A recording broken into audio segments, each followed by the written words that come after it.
Good morning बच्चों, कैसे हैं आप सब? कैसा लग रहा है? कुछ बच्चों ने मुझे फीडबैक दिया है। उनका कहना है कि सर मुझे 4th चैप्टर से दिक्कत आने लगी है।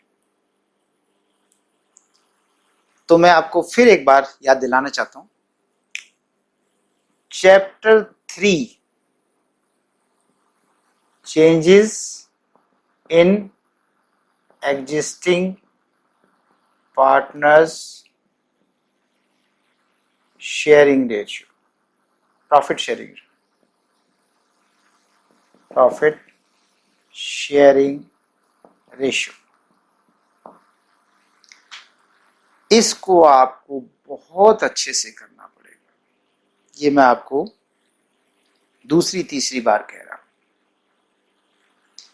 फिर कह रहा हूं कि ये चैप्टर आपको बहुत जरूरी है, क्योंकि इसी चैप्टर में गुडविल की इंट्रोडक्शन हुई थी, इसी में रेशियोज की इंट्रोडक्शन हुई थी, इसी में आपका रिवॉल्यूशन अकाउंट की इंट्रोडक्शन हुई थी, इसी में एक्युमुलेटेड प्रॉफिट्स, इसी में वर्कमैन कंपनसेशन फंड, इसी में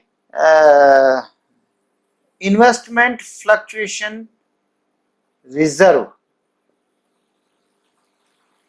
इन सब की इंट्रोडक्शन इसी चैप्टर में हुई थी। तो यदि आप तीसरा चैप्टर छोड़ के चौथे में चलेंगे, पांचवें में चलेंगे, तो आपको दिक्कत 100% आनी है। तो मैं आपके साथ एक बेट रखता हूं, शर्त रखता हूं, अगर आप मेरे सभी लेक्चर्स को ध्यान से देखेंगे, क्योंकि मैंने आपसे एक वादा किया था, दौड़ना नहीं, आपसे वादा नहीं बल्कि आपसे प्रॉमिस मांगा था कि दौड़ना नहीं, छोड़ना नहीं। और सच बताऊं तो ये मेरे साथ भी हो रहा, मैं दौड़ भी नहीं रहा, छोड़ भी नहीं रहा। मैं बीच में कोई टॉपिक नहीं छोड़ रहा हूं, कोशिश कर रहा हूं कि लगभग कवर हो जाए। कोई गलती से छूट जाए मैं नहीं जानता, अदरवाइज मेरी कोशिश है कि यदि कोई बच्चा मेरे सारे लेक्चर्स को प्रॉपर पढ़े, तो उसे सब कुछ मटेरियल मिल रहा है। समझ गए? और हाँ, मेरे लेक्चर्स जब मैं बोल रहा हूं तो उसे बड़े गौर से सुनना पड़ेगा। इसका कारण है बच्चे, क्लास के अंदर तो हम कई बार सुना देते हैं, लेकिन यहां पर तो मजबूरी है कि एक बार बोल दिया तो दोबारा शायद ना ही बोला जाए या बहुत कम बोला जाए। तो इसलिए आपसे रिक्वेस्ट है, अगर सही से पढ़ना चाहते हो, हाँ ये कर सकते हैं आप, एक दिन में 2 से 3 लेक्चर कवर करें, एक सुबह एक दोपहर एक शाम को, एक सुबह एक दोपहर एक शाम को। मैं तो रोज एक लेक्चर दे रहा हूँ, आप 3-3 लेक्चर कवर करते चलो, पर करते पीछे से चलो। और साथ के साथ कवर का मतलब है आपको क्वेश्चंस भी करने हैं, बिना क्वेश्चन करे कभी कामयाब नहीं होंगे। ठीक है? तो ये बात है बेटी। चले, तो उन बच्चों से मैं कहता हूं जो भी कह रहे हैं कि सर हमें समझ में नहीं आ रहा, बेटे आपको तीसरे चैप्टर को मजबूत करना होगा, क्योंकि जितनी मेहनत मैंने वहां कर दी है गुडविल के बारे में या किसी और चीज के बारे में, फिर आगे नहीं करता बेटे। और क्यों किया जाए बार बार? क्योंकि फिर बार बार जो बच्चे प्रॉपर पढ़ रहे हो वो तो कहेंगे सर ये तो बहुत ज्यादा बोरियत हो गया। मैं पहले ही बोरियत पढ़ाता हूं क्योंकि बहुत स्लो पढ़ाता हूं, तो कई बच्चे तो इससे ही बोर हो जाते हैं। ठीक है, चलिए आज हम जो टॉपिक कर रहे हैं, हमारा चैप्टर चल रहा है retirement and death of a partner, 5वां चैप्टर है। उसमें हम पार्टनरशिप +2 में, उसमें मान लेते हैं कि पहले जो कैपिटल थी शुरू में उनकी बाय बैलेंस बीडी थी, फिर कुछ बड़ा घटा, जो भी बड़ा घटा जो कुछ हो गया सब कुछ कर करा के यहाँ आ गए। XYZ पार्टनर है जिसमें से Z रिटायर हो गया और X और Y ने फैसला किया कि आगे से हम 5-3 की रेशियो में प्रॉफिट रखेंगे। मतलब हमारा प्रॉफिट रेशियो 5-3, प्रॉफिट रेशियो है 5-3, कैपिटल रेशियो नहीं है, प्रॉफिट रेशियो है। लेकिन क्वेश्चन में जब Z को रिटायर कर रहे थे तो क्या सवाल बना है, मैंने लिखा नहीं है, आपको बता रहा हूं, सुन सकते हो। Z को भुगतान कर दिया जाए,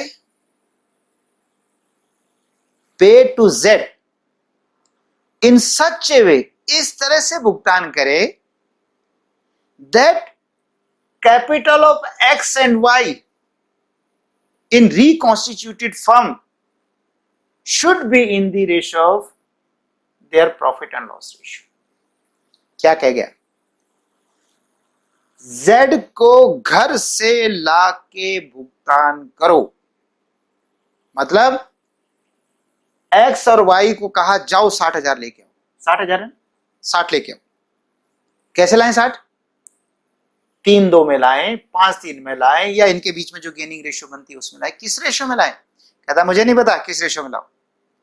आप 60,000 लेके आओ, चाहे 10 और 50 लाओ, चाहे 20 40 लाओ, चाहे 30 30 लाओ, चाहे कुछ भी लाओ, चाहे 25 और कितना 35 हो जाएगा, 25 और 35 60, मुझे नहीं पता कैसे लाओगे। और अभी तो बहुत सारे तरीके हैं, पर इस तरीके से लाओ कि उन दोनों की एक्स और वाई की पूंजी भविष्य में प्रॉफिट एंड लॉस रेशियो में हो जानी चाहिए। बहुत अच्छा पॉइंट, समझ में आ गया बेटे? चलिए देखिए बेटा, capital of reconstituted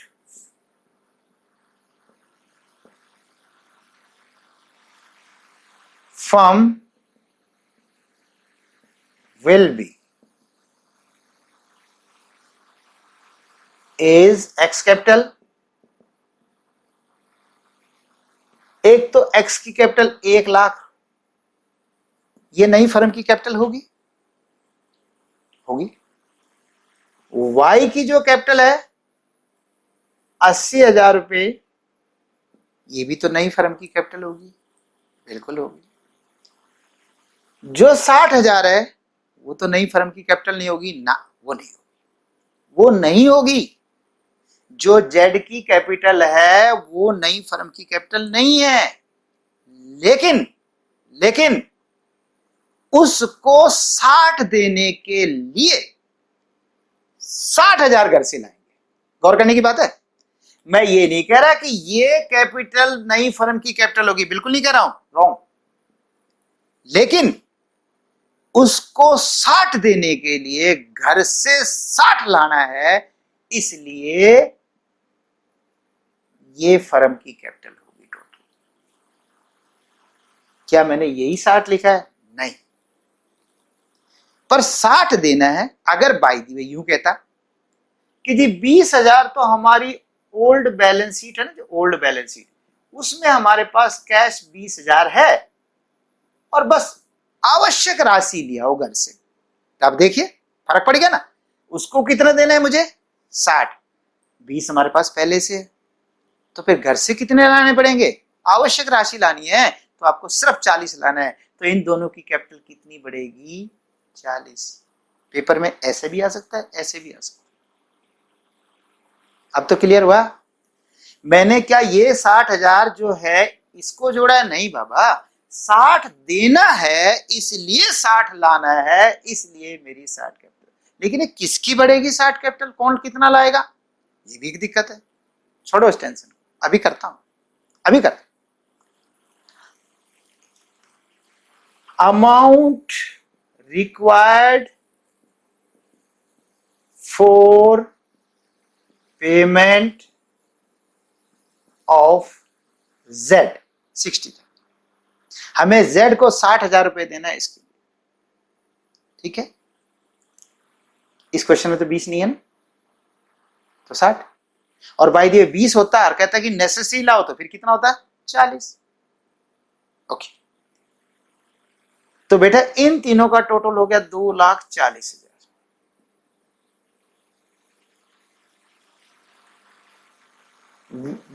this capital should be in 5:3 ratio. Question कह रहा है ना, according to question this capital should be in 5:3 ratio. समझ में आ गया? तो बेटा मुझे 2,40,000 को 5/3 में रखना है। 5/3 में कैसे रखेंगे? 2,40,000 5/8, 8 से कटेगा 8 × 24, 30,000 कट जाएगा, 30×5 1.5 लाख। तो इसकी कैपिटल तो होनी चाहिए 1.5 लाख। तो आप क्या करेंगे यहां पर? टू बैलेंस CD 1.5 लाख रुपए लिख देंगे। और दूसरे की कितनी होगी? कटेगा तो वही 30 बार, लेकिन गुना कितने से होगा? 5 की बजाय 3 से, क्योंकि वो तो 3 बटा है ना 8, तो 30 थी या 90,000 होगी इसकी बेटा।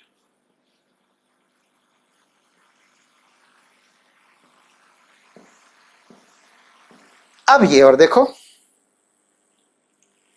पहले मैं जेड को पे कर दूं टू कैश 60,000, फिर पैसे मंगाऊं, या पहले पैसे मंगाऊं फिर पे करूं, या कुछ भी करूं, सब एक ही बात है। वैसे आपको बताऊं, आप क्वेश्चन करोगे तो किसी को पता नहीं चलेगा कि पहले पैसे आए फिर पेमेंट हुई, पहले पेमेंट हुई फिर पैसे आए। लेकिन रियलिटी में अगर करे, आप किसी बिजनेस के काम बनाओ, जैसे मेरी जेब में अभी पैसे नहीं है और मैं किसी को पेमेंट करूं, तो पहले मेरी जेब में पैसे आने चाहिए तब पेमेंट करूंगा, पहले आना चाहिए। तो इसीलिए पहले आप क्या करें, इसकी कैपिटल कितनी होनी चाहिए, 1.5 लाख। आप यहां पर कर दिए 1.5 लाख, 1.5 लाख होनी चाहिए, जबकि कैपिटल कितनी है इसकी, 1 लाख। तो क्या करें, 50,000 रुपए इससे मंगवा लीजिए घर से। तो यहां पर क्या लिखेगा, बाय कैश या बैंक, और बैलेंसिंग फिगर। याद आया बैलेंसिंग फिगर? सिर्फ सीडी को छोड़ के अगर कोई और बनता है तो, क्योंकि मैंने पहले सीडी लिख दिया, बाद में लिखना पड़ा, तो ये बैलेंसिंग फिगर है। दूसरे बंदे की कैपिटल कितनी होनी चाहिए, 1.5 लाख हो गई थी। दूसरे बंदे की कैपिटल कितनी होनी चाहिए, 90,000। तो 90,000, 90 में से 80 गया तो 10,000 इसे लाना चाहिए। देखना जरा, ये कितना लाएगा, 50,000, ये कितना लाएगा, 10,000। देखा, अगर इसकी कैपिटल 1 लाख है, पहले से कितनी कैपिटल है इसकी, 1 लाख है ना, और दूसरे की कैपिटल कितनी थी, 80,000 है कि नहीं, यहां तक थी। ये कितनी लाए, प्लस 50,000 और लाए, तो इसकी कैपिटल कितनी हो जाएगी, 1.5 लाख। और ये कितनी लाए, सिर्फ 10,000 लाए, तो इसकी कैपिटल कितनी हो जाएगी, 90,000। और दोनों में फर्क कितना रह जाएगा, 1.5 लाख और 90,000। अगर काटू तो सबकी जीरो कट जाएगी, 3 तिया 9 और 3 पंजे 15, 5-3 की रेशियो में। लो जी, आपका आंसर आ गया। यस, आया समझ में?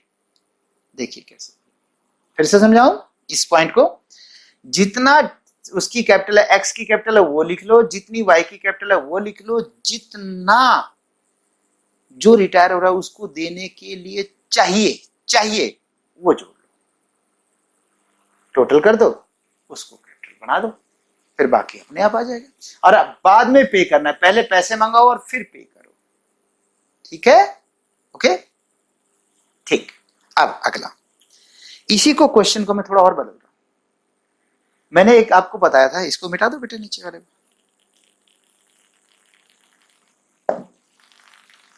मैंने आपसे कहा था कि एक बैलेंस शीट की बात की थी ना, ओल्ड बैलेंस शीट में मेरे पास कैश 10,000 रुपये, ठीक। क्वेश्चन कहता आवश्यक राशि मंगाओ, कितनी आवश्यक राशि लाते हैं ताकि उसका भुगतान हो जाए और उनकी कैपिटल रेशियो में हो जाए। तो बेटा क्या होगा, देखिए, क्योंकि 60,000 है, सॉरी उसको देना 60 है और हमारे पास 10 पहले से पड़ा है, तो क्या हमें घर से 10 लाना पड़ेगा? नहीं। तो कितना लाना पड़ेगा, 60 माइनस 10 इज इक्वल टू 50। तो 50 लाना पड़ेगा। ऐसे करके जो भी आएगा उसको आप नई रेशियो में बांट दो, ठीक। अब और बदलू, मेरे पास कैश है ही नहीं, क्या हुआ फैसला कि घर से लाके पेमेंट किया जाए। फिर ए और बी ने, एक्स और वाई ने कहा यार घर से ही लाने लगे तो थोड़ा बहुत तिजोरी के लिए भी लिया हो, अपने हाथ के लिए भी तो चाहिए। सिर्फ जेड को देके काम कहाँ चलेगा, रोज के खर्चों के लिए भी चाहिए। तो जब लाने लगे थोड़ा फालतू लिया हो। कितना लाएं, ऐसा करो 20-1,000 और लिया हो। ये ओल्ड में तो नहीं होगा, न्यू के लिए, रिवाइज के लिए। कहता है पहले से तो अपने पास कैश है ही नहीं, नई के लिए ऐसा करो कि 20-1,000 और लिया हो। और तो देखिए बेटा, एक्स की कैपिटल प्लस वाई की कैपिटल, ये तो ठीक है, प्लस 4 पे amount required for payment of Z, Z को देने के लिए कितना चाहिए, 60,000, ठीक है ना बेटा, plus for cash, for cash amount required for cash, कि कैश के लिए, कैश बैलेंस के लिए, for cash balance, amount required for cash balance, cash balance के लिए कितना चाहिए, 20,000, ये लो। मैं कह रहा हूं अगर साथ में कहे ना कि यहाँ पे कोई आपका आउटस्टैंडिंग एक्सपेंसेस है 10,000 का, भाई इसे भी चुकता कर दो, इसके लिए भी लिया हो, तो लो बेटा 10,000 और बढ़ जाएगा।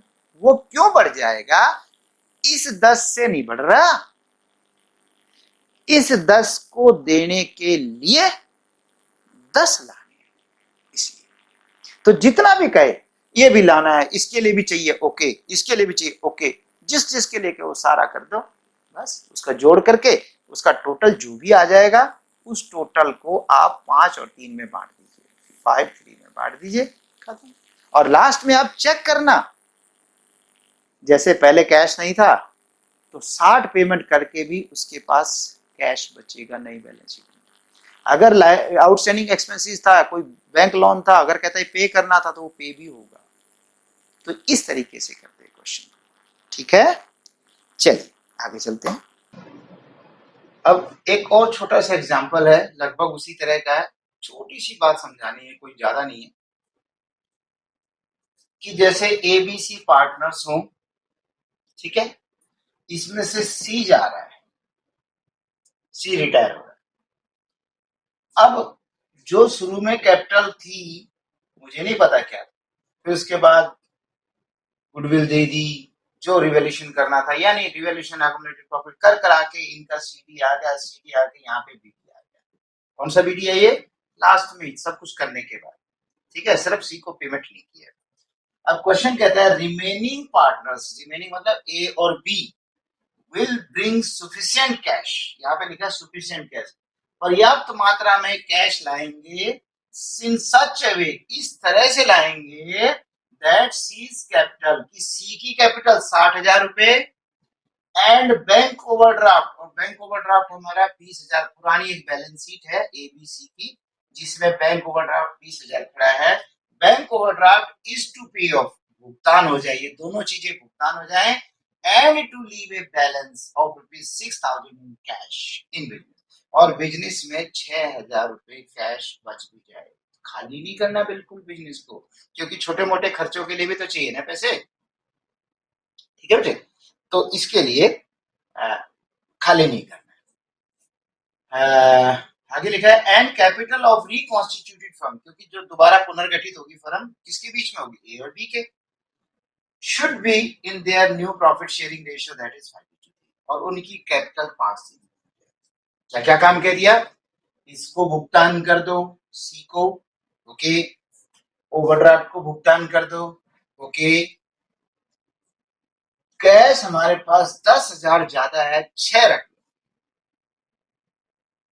ठीक है, इससे टेंशन मत लेना, 10 को 6 करना है, 10 को 16 करना है, जो कहे कुछ बिल्कुल टेंशन नहीं आएगी, ठीक है। और बाद में जो नई फर्म बनेगी उसकी कैपिटल भी उनकी 5:3 रेशियो में हो जाए। देखो कितने समाधान एक साथ करें, जैसे कोई पेशेंट मान लीजिए डॉक्टर के पास जाता है, डॉक्टर साहब मेरे ये भी है, वो भी दिक्कत है, पेट में दर्द है, सिर दर्द है, फलाना है, बुखार है, देखिए थोड़ा चमड़ी में भी दिक्कत आ रही है, तो डॉक्टर एक ऐसा प्रिस्क्रिप्शन बना के लिखता है कि ले, तो उसी में लगभग वो सारे समाधान है ना, तो हम भी वही काम करने जा रहे हैं। देखिए बेटे, अब मेन चीज है, मैंने पहले लिख के रख दिया, थोड़ा टाइम बच जाएगा क्योंकि इससे पहले वाले क्वेश्चन में मैंने आपको पूरा एक्सप्लेन कर दिया, ठीक है ना। The total capital of reconstituted, total capital of reconstituted firm will be as under, इस तरीके से मुझे बनानी है पूरी नई फर्म की कैपिटल, तो कितनी होगी, एक तो जो इसकी कैपिटल है 1,00,000 तो है ही, ये प्लस 80,000, ये देखिए capital of A after all adjustments 1,00,000 रुपया, capital of B after all adjustment 80,000 रुपए, और कैपिटल ऑफ सी नहीं, पहले भी बताया था ना, अमाउंट रिक्वायर्ड, राशि चाहिए फॉर पेइंग टू सी, सी को देने के लिए कितना चाहिए, 60,000। फिर वही बात, क्या ये 60 कैपिटल ले रहा हूं, नहीं, क्योंकि मुझे 60 देना है इसलिए मुझे अमाउंट 60 चाहिए। और amount required for paying bank overdraft, जो जो पेमेंट करने को कहे, कहता है जी बैंक ओवरड्राफ्ट भी दे दो, ओके जी कितना चाहिए इसके लिए 20, देखिए 1 लाख आ गया, 80,000 आ गया, 60 आ गया, 20, ठीक है। 60 मुझे उसको पे करने के लिए चाहिए, 20 मुझे बैंक के ओवरड्राफ्ट पे करने के लिए चाहिए। अच्छा जी, और कहता है कितना बैंक में रखना है, 6,000। तो दो तरीके थे बेटा, इसी को बताने के लिए मैं कह रहा। एक तो होता है जी मेरे पास कितना है 10, मुझे कितना रखना है 6, तो 6 रख लो, बाकी 4 इनको भुगतान कर दो, टेंशन मत। बड़ा आसान तरीका बता, पता है क्या, ये कैलकुलेशन नहीं करनी पड़ेगी। कितना चाहिए 6,000, लिख दो। मुझे भविष्य में कैश कितना रखना है 6, मैंने नहीं देखा ये कितना, बिना देखे। अच्छा, इसके लिए चाहिए, इसके लिए चाहिए, इसके लिए चाहिए, इसके लिए चाहिए, सारा लिख लिखा के टोटल बन गया 2,66,000। गौर करो, मैंने कहा कि कितना भविष्य में चाहिए 6,000, टोटल चाहिए मुझे 2,66,000। ठीक, 2,66,000 मुझे लाना है आवश्यक राशि। अब बेटे 2,66,000 की मुझे जरूरत है, 2,66,000 में से 10,000 तो पहले ही नहीं पड़ा, तो हम इस पूरे 10 को खाली कर देंगे, less already cash in hand 10,000। तो यहाँ पर 10,000 रुपए को घटा दिया जाएगा। तो 2,66,000 में से 10 घट गए 2,56,000, बस यही सिखाना चाहता था, क्या कि वो कहे 6 चाहिए तो मुझे टेंशन ना हो, अच्छा ये तो 10 है, 6 चाहिए तो इसका मतलब है 6 रख लो, तो 4 में उसको पेमेंट कर दो। वो कहे 12 रख लो, अच्छा तो 2 और चाहिए, ये टेंशन ही खत्म। बस क्या, जो जो चाहिए वो सारा रख लो, इकट्ठा कर लो, उसमें से जो मेरे पास पहले से अवेलेबल है पूरा हटा दो। भाई जब एक बात देखो ना बेटा, मैंने इधर 6 जोड़ दिया, इधर 10 घटा दिया, तो 4 ही तो घटा, गौर करके देख लो। तो इसलिए, पर ये आसान है, फिर ज्यादा दिमाग पे जोर नहीं लगाना पड़ेगा। तो 2,56,000 चाहिए total capital of your firm. तो 2,56,000 को मैंने बांटा, तो 5/8 निकाला, तो 1,60,000 पहले का आ गया, यानी ए इज कैपिटल 1,60,000 और बी की कैपिटल 96। तो मैंने लिख दिया यहाँ पे टू बैलेंस सी डी 1,60,000 और 96,000। ठीक है बेटे, समझ में आ गया? थोड़ा सा स्पीड तो करनी पड़ेगी क्योंकि पिछला क्वेश्चन मैं कर चुका। अच्छा, अब देखिए इसकी 1,60 होनी चाहिए, जबकि कैपिटल कितनी है 1,00,000, तो ये क्या करेगा 60,000 घर से और लाएगा। दूसरे की कैपिटल 96 होनी चाहिए, जबकि है कितनी 80, ये अपने घर से 16 ले आएगा, 60 ये लाएगा, 16 ये लाएगा, और अब उसको पे कर दो, इसको पे कर दीजिए टू कैश, और बैंक की भी पेमेंट कर दो। तो बैंक ओवरड्राफ्ट की पेमेंट करेंगे तो जो हमारे पास कैश आया होगा पेमेंट करें, बैंक ओवरड्राफ्ट का कौन सा बैलेंस होता है क्रेडिट, इसको क्या कर दो डेबिट। आप अगर बैंक को डेबिट भी कर दोगे ना तो ये पैसे कट जाएंगे, कारण वैसे तो बैंक डेबिट माने प्लस, वैसे तो प्लस, लेकिन प्लस तो तब होगा ना जब मेरा माइनस नहीं होगा बेटे, जब मेरा बैंक ओवरड्राफ्ट, ओवरड्राफ्ट लिखने की जरूरत नहीं थी। यस, अगर बैंक इस तरह बैलेंस है तब तो मुझे लग रहा है ये मेरा फेवर का बैलेंस है, लेकिन अगर बैंक का क्रेडिट बैलेंस है तो चाहे बैंक क्रेडिट में लिख दे तो भी ये ओवरड्राफ्ट है। ओवरड्राफ्ट बोलना नहीं पड़ता, अगर उसने सिर्फ बैंक अकाउंट लिख दिया it is overdraft, it is understood, अपने आप समझ में आना चाहिए कि ये तो बैंक ओवरड्राफ्ट ही है। तो बेटा पेमेंट करेंगे तो ये क्रेडिट बैलेंस हुआ ना, इसको डेबिट कर दो, डेबिट करने से खत्म हो गया। देखिए क्या चीज है, क्या कभी बैंक को डेबिट करने से माइनस भी होता ना, अगर पहले से उल्टा बैलेंस चल रहा हो, क्रेडिट बैलेंस चल रहा हो, तो डेबिट करोगे तो खत्म हो जाए। टू कैश अकाउंट, और कैश अकाउंट कितना दोगे बेटे 20,000 रुपए। अब इस क्वेश्चन में मैंने आपको एक कैश अकाउंट बनाना भी सिखाया, कैसे, कैश का बैलेंस कौन सा है डेबिट, तो डेबिट वाले बैलेंस है, तो जब कैश अकाउंट में लिखोगे तो टू बैलेंस बीडी 10,000 रुपए लिखोगे, ठीक है। अब उसके बाद देखिए ये लिखो, ए के खाते में बाई कैश, बी के खाते में बाई कैश, जब ए में बाई कैश, बी में बाई कैश, तो कैश में क्या लिखेंगे, ए और बी के कैपिटल में क्रेडिट में लिखा है तो कैश में डेबिट में लिखेंगे, टू एज कैपिटल और टू सीज बीस कैपिटल। ये 60 लाया, ये 16 लाया, देखिए 10 में 60 आगे, 70 में 16 आगे, 86,000। यहाँ तक क्लियर हो बेटे। दूसरी तरफ आप सी को पे करोगे, तो ये पे करोगे तो टू कैश। तो जब सी कैपिटल में टू कैश, तो कैश में क्या लिखेंगे, बाई सीज कैपिटल अकाउंट। ठीक है बेटा, ये भी पे हो गया। और एक overdraft, bank debit to cash, तो कैश में क्या लिखेंगे, बाय बैंक। क्या लिखेंगे, बाय बैंक। लीजिए, अब मेरा टोटल कितना होता है, 86। 86 में से 60 और 20 80 चला गया, तो अपने आप ही नहीं बैलेंस कितना बच गया बेटे, 6,000। कितना बचा, 6,000। तो ये 6,000 रुपया, बस ये तो समझा रहा। ठीक है, देखा। और कैपिटल भी दोनों की भविष्य में 5/3 में हो गई, बैंक ओवरड्राफ्ट की पेमेंट हो गई, कैश में हमारे पास सिर्फ 6,000 बच गया, और साथ में सी की पेमेंट भी हो। तो सिर्फ इसमें यही चीज सिखाई है, जो पिछले क्वेश्चन से अगर किसी को समझ में ना आया तो इतना ही सिखाया मैंने कि सब जोड़ लीजिए जो जो चाहिए। अगर कहे ना एक आउटस्टैंडिंग एक्सपेंसेस है वो भी देने हैं, अच्छा जी वो भी, बस। ओके, और अब हम एक लास्ट और पॉइंट चल रहे हैं इसी टॉपिक में, उसके बाद यहाँ तक करके फिर नेक्स्ट लेक्चर में वो ये है बेटे,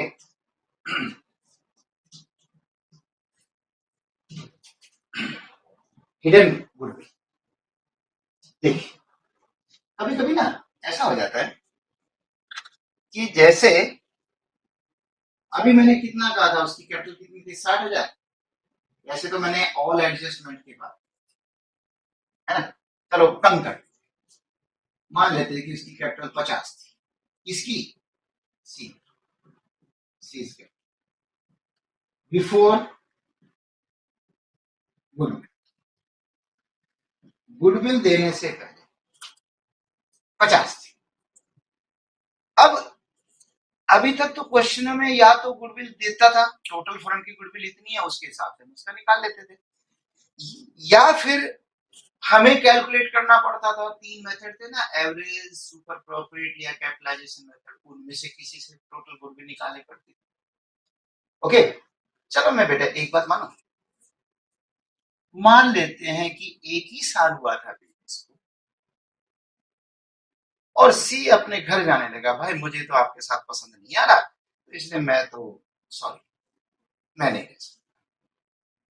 तो अब बताइए पहला एवरेज प्रॉफिट मेथड कैसे लगाओगे, क्योंकि एवरेज प्रॉफिट मेथड कहता है पिछले 3 वर्षों के लाभों के आधार पर। अरे जब पीछे 3 वर्ष है ही नहीं, तो पिछले वर्षों का लाभ कैसे लगाओगे, होगी दिक्कत। सुपर प्रॉफिट में भी वही बात है, सुपर प्रॉफिट जब आज तक पहले हमारे पिछले प्रॉफिट ही नहीं आए तब कैसे करें, वो भी प्रॉब्लम आ गई, और वो भी कैपिटलाइजेशन। तो आगे ना समस्या, तो मतलब एक सिचुएशन बनाइए कि ऐसा भी हो सकता है, तो बेटा क्या करें। भाई ये जा रहा है, कहता है जी मेरी गुडविल तो बनती है, क्योंकि मैंने नाम को बनवाया संस्था का, ऐसी बात तो नहीं कि नहीं बना, लेकिन मैं आपके साथ नहीं रहना चाहता, या कुछ और है, या मुझे यहाँ से शिफ्ट करना है, तो भाई मुझे गुडविल दो। आप बोले यार कैसे दे, बोले देख लो कैसे दो, कुछ तो दो। बोले चलो यार इसको 10,000 छोड़ो, या इसको टोटल 60 दे दो, एक ही बात होगी, टोटल 60 पे, टोटल पे 60,000, इसको 60 दो। उसका बनता 50 है, उसको देने को आप 60 तैयार हो गए, 10 फालतू भी ले रहे, गुडविल। तो ये इसे हिडन गुडविल कैसे, छुपा हो, छुपी हुई। ठीक है, कैसे कि जितना उसकी कैपिटल बनती है, अगर आप उससे उसको फालतू देने को तैयार हो गए कि चलो दो यार 10,000 फालतू देके नक्की, हिसाब किताब खत्म, चलो कोई बात नहीं, 2,000 ऊपर हो गया होगा, 2,000 नीचे हो गया, कोई बात होता ना, ऐसा होता है कि नहीं। तो ऐसा करके 10,000 गुडविल है, लेकिन ये पूरी फर्म की नहीं, क्योंकि जब 10,000 तो इसी को दे रहे हो, तो इसका मतलब फर्म की नहीं है। तो यहाँ पर सी को जो गुडविल मिली टू सीज कैपिटल 10,000 रुपए, और इसे कौन भुगतेगा, ए और बी, कौन सी रेशियो में, गेनिंग रेशियो। अब वो गेनिंग तो जो भी आएगी, मान लेता हूँ बराबर आएगी, तो 5-5 भुगतेंगे, ठीक है, और अगर कुछ और कम ज्यादा होगी तो बस गेनिंग रेशियो। ठीक है बेटे, मुझे लगता है यहाँ तक टॉपिक बहुत है, और अब अगले लेक्चर में करेंगे। ठीक है, बाय बाय, फिर मिलते हैं, और अपना ध्यान भी रखें, यानी लॉकडाउन से सुरक्षित भी रहें, और पढ़ाई को तो विशेष ध्यान दें। ये याद रखें बच्चे, जब कभी लॉकडाउन खुलेगा, उसके बाद जब हम क्लासेस लगाएंगे, तो शायद हम लेट हो जाएंगे, तब हम ये कोर्स नहीं करवा पाएंगे। और अगर मान लेते हैं करवाने भी लगे, आपको क्या लगता है इतनी स्लो स्पीड से करवा सकते हैं? संभव ही नहीं। इसलिए जितना अच्छा अभी समझ में आ जाए, बाद की उम्मीद मत करो। सिर्फ बाद में आपके टेस्ट लिए जा सकते हैं, आपका रिवीजन करवाया जा सकता है, लेकिन इतने धीरे धीरे एक्सप्लेन हो ही नहीं सकता। या तो ये छूटेगा या वो छूटेगा। इसलिए मेरा कहना है कि आप अभी से तैयारी करके चले। ओके, और ये भी नहीं पता कि अभी कितने लंबे समय तक ये स्थिति चलेगी। Okay, bye bye.